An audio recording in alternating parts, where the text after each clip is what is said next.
Grayson. And I'm Allison.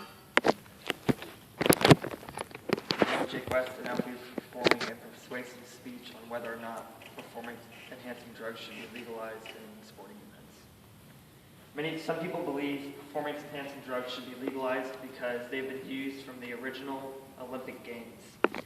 PEDs have been used from the original Olympic Games, and the word doping is actually attributed to the Dutch word dope, which is the viscous opium juice. There's evidence that the Greeks experimented with herbal medications in an effort to enhance their performances during sporting events. Gladiator competitions and chariot races were popular in ancient Roman culture in the Colosseum. Chariot racers would feed their horses substances such as hydromel, which is an alcoholic beverage deprived from honey, and they would feed it to the horses to actually make them run faster, and they would ingest, the chariot racers would ingest hallucinogens and stimulants such as strychnine to strive off fatigue and be able to last longer with their intensity of their fights during inside the Colosseum. The first rule actually admitted was in 1928 and by the Internal Association of Athletics Federation, the IAAF, which was the first international sporting event to prohibit doping in athletes. And this is a huge time before them that actually they were allowing PEDs and certain drugs inside of sports and nobody was actually doing anything about it. If you think about 1928 compared to ancient Greek culture, that is a huge time span when they actually allowed PEDs to be used in sports. So many people argue that they've been used from almost the beginning of the original Olympic Games, so why are we doing big consequences about it now if they were used with such hard time before? But on August 26, 1960, cyclist Kent Jensen became the first athlete to actually die in the modern Olympic Games. Whenever they did an autopsy of his body, they actually thought that he died due to heat. It was an extremely hot day on that Olympic days, and they thought he had died from heat exhaustion. But with further autopsy of his body, they found certain drugs inside of his body which would make him perform better during the competition, and that's what actually led to his death.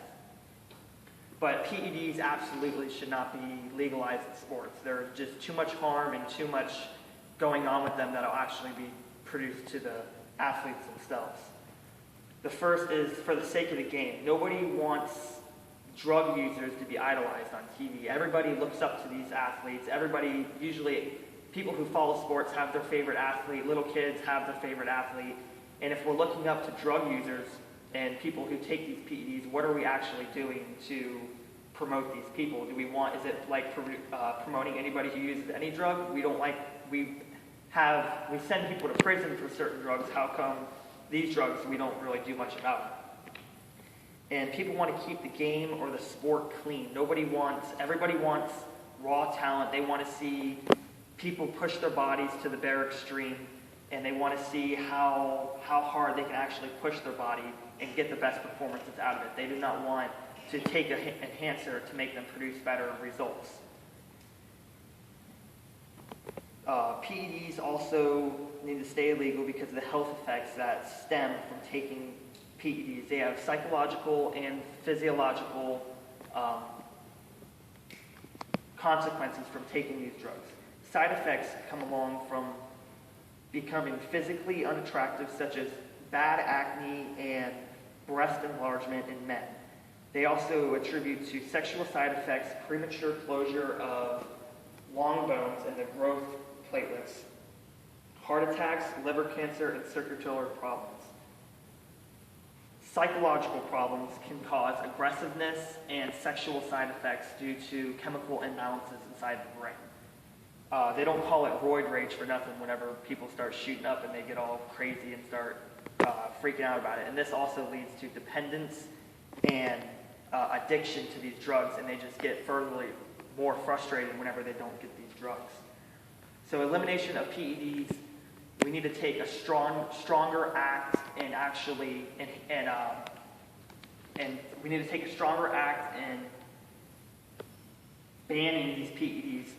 Ryan Braun and Alex Rodriguez Alex Rodriguez got a 1-year suspension for using PEDs, and Ryan Braun got a 50-game suspension from using PEDs.